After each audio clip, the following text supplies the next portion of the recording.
Hey guys, this is Neeraj and you're watching Qtricks। स्वागत है आप सभी का आज की इस क्लास में।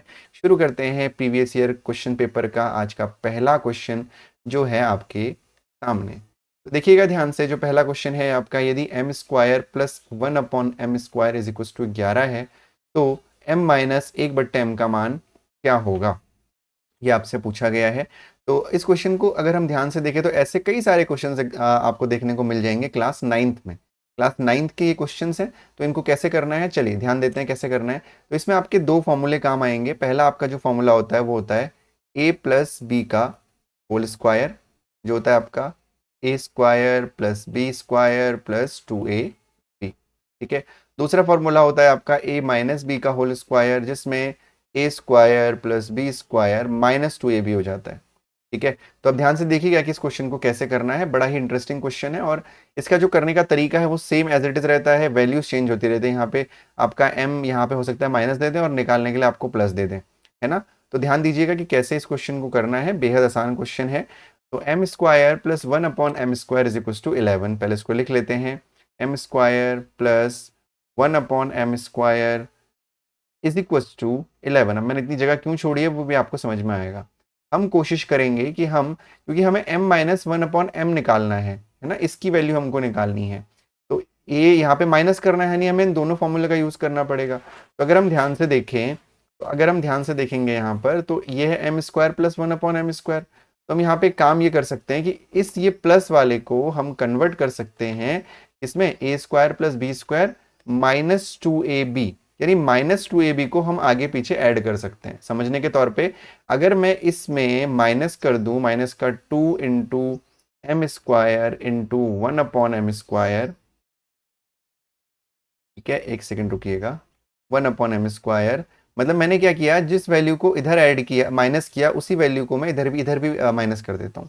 ठीक है, यानी माइनस का 2 into M square into 1/m²। जिस वैल्यू को मैंने इधर माइनस किया हुआ है उसी सेम वैल्यू को मैं इधर ही माइनस कर देता हूँ। अगर हम दोनों साइड यानी राइट हैंड साइड और लेफ्ट हैंड साइड दोनों साइड में हम लोग चीज़ों को इस तरीके से करें, माइनस करें, एक ही चीज़ को माइनस कर दें, तो कोई फर्क नहीं पड़ता है, वैल्यू में सेम रहती है वैल्यू। ठीक है। तो लेकिन इसमें चेंज क्या आएगा, चेंज अगर ये आएगा कि अगर आप ध्यान से इस वाले पूरे को देखोगे तो आपका ये वाला फॉर्मूला अप्लाई हो रहा है, A square plus B square minus 2ab, है ना। यानी A square plus B square plus 2ab। अगर हम ध्यान से देखेंगे तो यहाँ पे जो a की वैल्यू आ रही है वो m आ रही है और जो b की वैल्यू आ रही है वो 1/m आ रही है। तो आप देखिए, ए स्क्वायर यानी एम स्क्वायर, बी स्क्वायर यानी 1/m², क्योंकि 1 स्क्वायर की वैल्यू 1 होती है तो ये हो गया 1/m² माइनस 2ab, है ना। तो इस पूरे को हम क्या लिख सकते हैं, m माइनस 1/m का whole square, m minus 1/m का होल स्क्वायर हम ये लिख सकते हैं ना, बिल्कुल लिख सकते हैं क्योंकि ये फॉर्मूला बन गया है पूरा, इज इक्वल टू 11 माइनस। अब इसको हमें कैसे करना है, अब इसको हमने ये वाला एम स्क्वायर से ये वाला एम स्क्वायर को काट देना है, तो यहाँ पे बचेगा 2, तो 11 माइनस 2 हो गया आपका ये। तो ये हो जाएगा m माइनस 1/m का whole square is equal to 11 minus 2 आपका होता है 9। ठीक है। तो m minus 1/m is equal to हो जाएगा। अब देखिए यहाँ पे बड़ा आपको ध्यान से समझना है, ऑप्शंस जो दे रखे हैं आपको, प्लस माइनस 3 दे रखा है, प्लस माइनस 5 दे रखा है, सिंगल 4 भी दे रखा है। तो यहाँ पे आपको समझना पड़ेगा, देखो ध्यान से, m माइनस 1/m का होल स्क्वायर 9 है। कई लोगों को ये पता है कि स्क्वायर इधर जाके अंडर रूट बन जाता है तो इसकी वैल्यू 3 आ जाती है। नहीं, ऐसा नहीं होता है। स्क्वायर, अब इसको जरा इस वाले चीज को केवल ध्यान से समझिएगा, मैं आपको अलग से यहाँ पे समझा रहा हूँ। अगर मान लेते हैं कि X square is equal to 9 है, इसका एक्चुअल मतलब क्या है, ये ऐसा नहीं होता कि स्क्वायर को आप इधर लेके जाओ तो अंडर रूट होता है, ये नहीं होता। इसका मतलब ये है कि x की किस वैल्यू को, x की किस किस वैल्यू का स्क्वायर 9 आएगा। अगर मैं x की वैल्यू 3 रखूंगा और उसका स्क्वायर करूंगा यानी 3 इंटू 3 करूंगा तब भी 9 आएगा। अगर मैं x की वैल्यू को -3 रखूंगा और इसका स्क्वायर करूंगा तब भी प्लस का 9 आएगा। यानी यहाँ पे x की दो वैल्यू हो सकती है, जो कि हो सकती है प्लस और -3, यानी +3 और -3 दोनों का ही स्क्वायर 9 होता है, ये ध्यान रखिएगा। ठीक है, दोनों का स्क्वायर 9 होता है। अगर ऐसी कभी कंडीशन आ रही है कि स्क्वायर इज इक्वल टू 9, अगर आपके सामने ऐसा कभी आ गया क्वेश्चन कि सीधे सीधे अंडर रूट 9 दिया हुआ है, तो उस केस में जो आंसर होगा वो ये +9 है, तो उस केस में 3 ही आंसर होता है। लेकिन जब स्क्वायर से इधर स्विच करते हैं तो +-3 आंसर होता है, जो कि है हमारा option number A. Hopefully question आप सभी को समझ में आया होगा। अगर समझ में आया है तो एक लाइक बटन दबा दो, अगर नहीं आया है तो कमेंट सेक्शन में बताओ। डिसलाइक मत करना, ठीक है, कमेंट सेक्शन में बताओ, मैं दोबारा एक्सप्लेन कर दूंगा, ठीक है। अभी सिर्फ प्रीवियस ईयर के साथ चल रहे हैं, धीरे धीरे जब स्ट्रेंथ बढ़ेगी आपका नोटिफिकेशन आ जाएगा एग्जाम का, उसके बाद जाके हम लोग प्रॉपर जो है सभी सब्जेक्ट की प्रिपरेशन शुरू करेंगे। अगले क्वेश्चन की तरफ बढ़ते हैं, बहुत इंटरेस्टिंग क्वेश्चन है, ध्यान से देखिएगा, स्पीड टाइम डिस्टेंस का क्वेश्चन है। एक कार 2:30 बजे यानी 2:30 PM पर 2:30 PM पर 60 किलोमीटर प्रति घंटा 2:30 PM 60 किलोमीटर प्रति घंटा की चाल से यात्रा पर निकलती है। ठीक 30 मिनट बाद दूसरी कार जो 75 किलोमीटर प्रति घंटा की चाल से चल रही है पहली कार का पीछा करती है, कितने बजे दूसरी कार पहली कार को पकड़ लेगी। ये क्वेश्चन जो है आपको इस तरीके से भी कई अगर आप कभी प्रैक्टिस पेपर लेके बैठोगे तो आपको ये क्वेश्चन ऐसा भी मिलेगा कि एक चोर 2:30 बजे 60 किलोमीटर प्रति घंटा की चाल से भाग रहा है, उसके आधे घंटे बाद पुलिस उसका पीछा कर रही है और पुलिस की स्पीड जो है उससे ज्यादा है 75 किलोमीटर पर आवर, तो उसको कब पकड़ लेगा, पुलिस चोर को कब पकड़ लेगी, है ना, ये आपसे पूछा जा रहा है।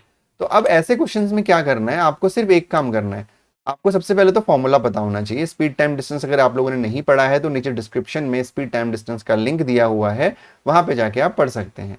तो एस इक्वस टू आपका होता है डी अपॉन टी, क्या होता है, S equals to D upon T होता है, यानी speed equals to distance upon time होता है। अब हमें इस केस में क्या करना है, जब कोई किसी का पीछा कर रहा होता है हमें दोनों को एक ही टाइम से चलाना है, दोनों को एक ही टाइम पर हमको चलाना है, ठीक है, दोनों को एक ही टाइम पे हमको चलाना है। तो एक ही टाइम पे कैसे चलाएंगे, देखिए ध्यान से, पहले यहां से चोर ने चलना शुरू किया, कितने बजे, 2:30 बजे चलना शुरू किया, 2:30 PM, ठीक है, चलना शुरू किया।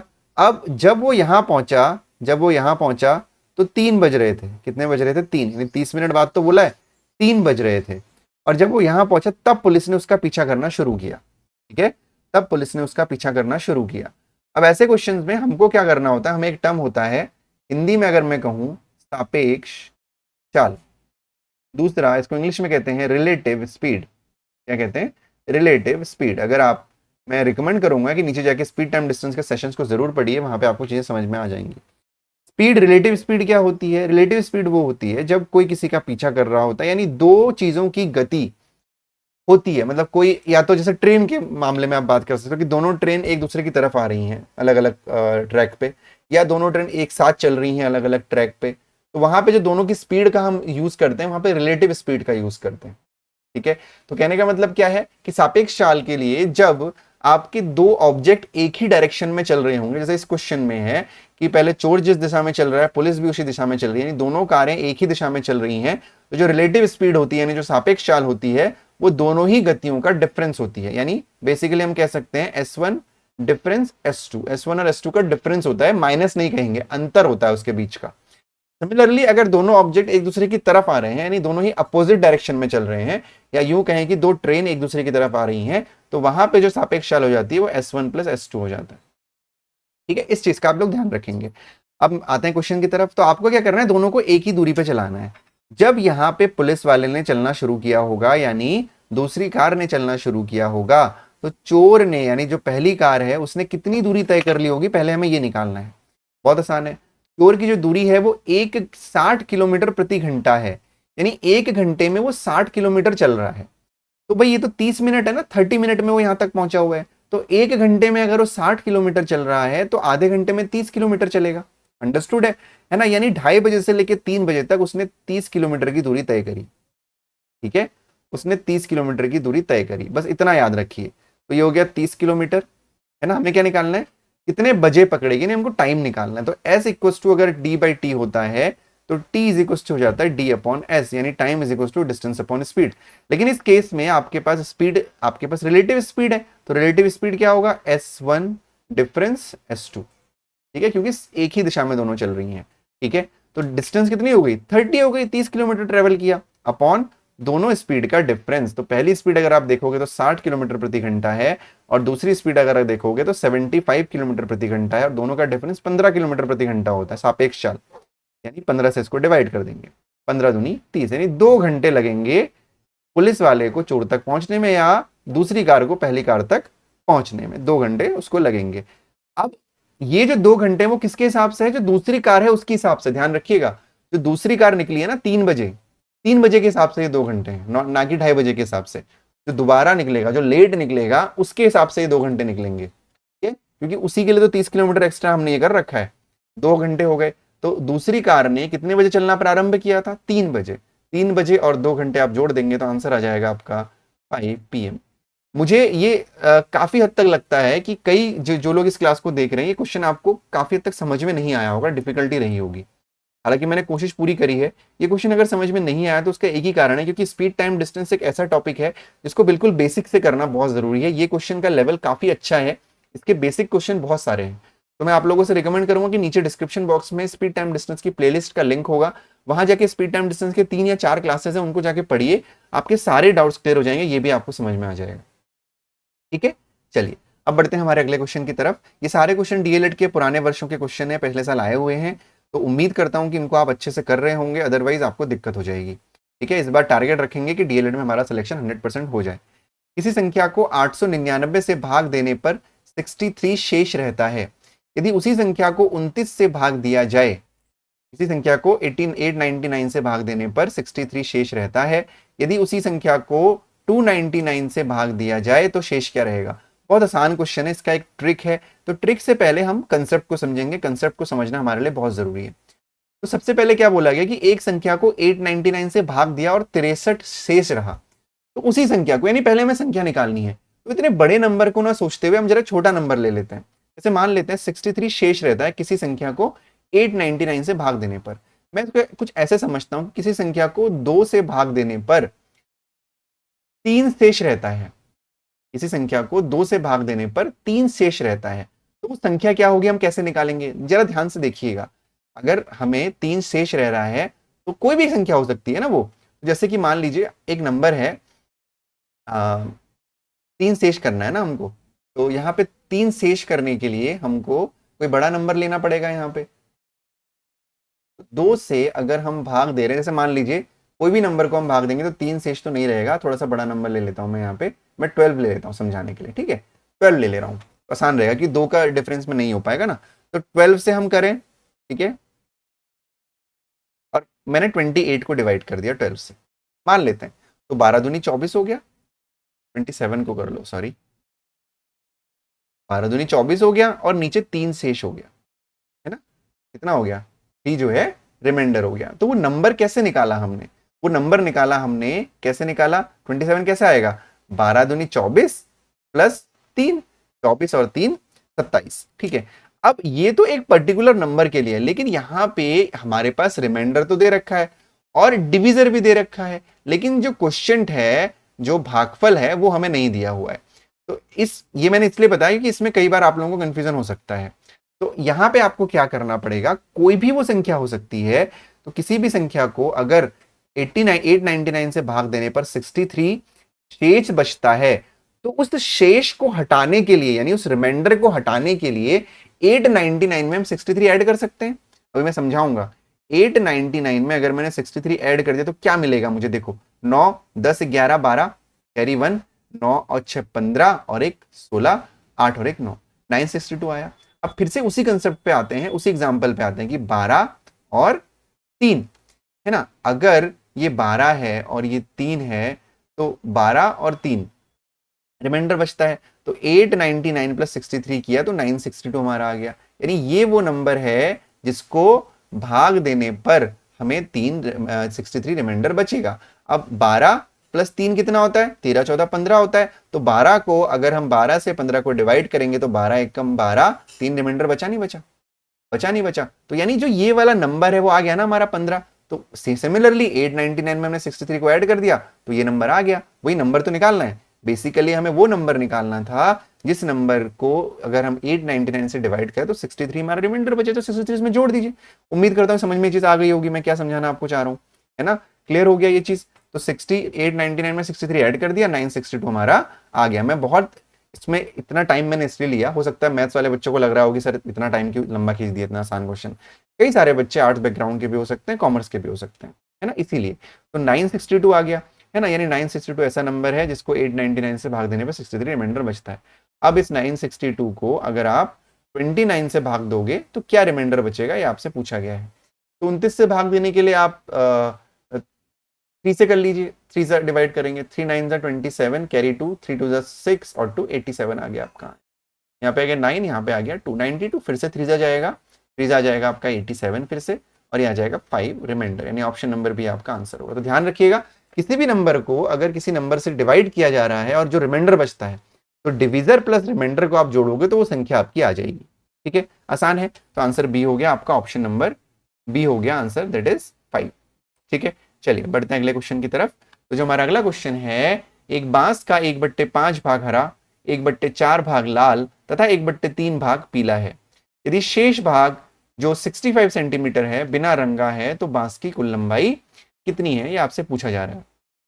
ठीक है, अब देखो बड़ा ही आसान क्वेश्चन है। किसी भी चीज को दो तरीके से बताया जा सकता है, एक फ्रैक्शन फॉर्म में और एक उसका जो एक्चुअल सेंटीमीटर है। तो हम ये मान के चलते हैं कि हमारा, पहले हम एक बांस बनाते हैं। ठीक है, समझाता हूं मैं आपको।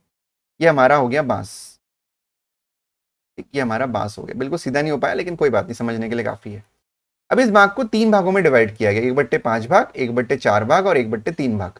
ठीक है, तो हम इसको कर दे रहे हैं। ये हो गया आपका 1/5 वाला भाग, ठीक है, ये हो गया आपका 1/4 वाला भाग, और ये हो गया आपका 1/3 वाला भाग। कलर बोला गया है कि जो 1/3 वाला भाग है ये आपका येलो है, तो मैंने इसको येलो कर दिया।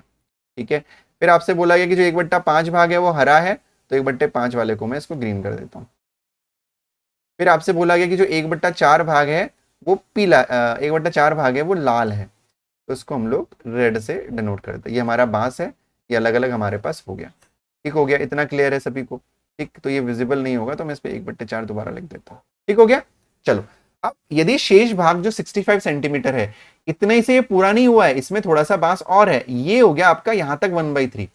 जो ये वाला बचा हुआ भाग है, ये है आपका कितना, 65 सेंटीमीटर। अब यहाँ पे ध्यान से हमको एक चीज समझनी है। तो बिना रंगा बांस है, तो बांस की कुल लंबाई, ये बिना रंगा, इसका कोई कलर नहीं है, थोड़ा सा हमने क्वेश्चन ध्यान से पहले पढ़ा नहीं, तो इसका कोई कलर नहीं है। ठीक है, 1/3 यहां तक ही होगा, पूरा क्वेश्चन पढ़ा नहीं था। चलो, ये हो गया, क्लियर है इतना। तो इसकी जो लंबाई है वो 65 सेंटीमीटर है। अब बाकी 3 पार्ट में आपको फ्रैक्शन फॉर्म दे रखी है, इसकी जो है 65 सेंटीमीटर दे रखी है, तो आपको बताना है कि बांस की कुल लंबाई कितनी है। तो आप इसको इस तरीके से कर सकते हैं कि बांस की कुल लंबाई आप x मान लीजिए, हालांकि बिना x मान के करेंगे तब भी हो जाएगा, है ना। तो मैं अभी आपको फिलहाल बिना, जो बच्चे हैं उनको मैं जैसे इस तरीके से इसको समझना, x से भी आपका आसान हो जाएगा, वैसे भी आसान होगा, जैसे आप करना चाहो वैसे कर सकते हो। तो मैं x मान के समझा दे रहा हूँ, क्योंकि कई सारे बच्चे हैं जिनको x से समझ में आता है। तो जैसे अब ये 1/5 है, अगर पूरी लंबाई x है तो ये हो जाएगा x/5, ये हो जाएगा x/4, और ये हो जाएगा x/3, और पूरा x है बेटा। तो अगर पूरा x है तो जो ये वाला पोर्शन है इसका फ्रैक्शन फॉर्म कितना होगा, पूरे में से यानी x में से इन तीनों का योग हमको घटाना पड़ेगा। पूरा अगर x है तो x में से इन तीनों का योग घटाना पड़ेगा। तो पहले इसको जोड़ लेते हैं, यानी x/3 plus x/4 plus x/5। ठीक है, तो इसका जो एलसीएम हो जाएगा वो हो जाएगा आपका 5 चक्को 20 दिया 60। ठीक है, 3 दूनी 6 यानी 20x, प्लस 15 चक्को 60 यानी 15x, प्लस 12 पंजे 60 यानी 12x। ठीक है, जोड़ लेते हैं फिर से, तो ये हो जाएगा आपका 20 और 15 35, 35 और 10 45, 46 47 यानी 47x/60। ये क्या आ गया आपका, यहां से लेके यहां तक की लंबाई आ गई। अब ये निकालने के लिए इस वैल्यू को x से माइनस कर देते हैं, तो x माइनस 47x/60, इसके नीचे 1 एज्यूम कर लीजिए, और एलसीएम हो जाएगा आपका 60। तो 60 एलसीएम होने के बाद यहाँ आ जाएगा 60x माइनस 47x। तो 60 में से 47 माइनस करना है, तो पहले 60 में से 40 माइनस कर दीजिए, 20 आ गया, 20 में से 7 माइनस के 13 आ गया, यानी ये आ गया 13x/60।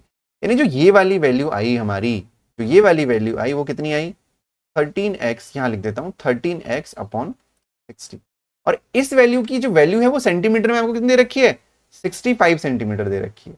तो यानी बहुत सिंपल सी बात है कि जो 13x/60 होगा, उसका जो मान होगा, उसकी जो वैल्यू होगी वो 65 सेंटीमीटर होगी। ध्यान रखिएगा सेंटीमीटर, क्योंकि बाकी जो आंसर्स हैं वो मीटर में दे रखे हैं।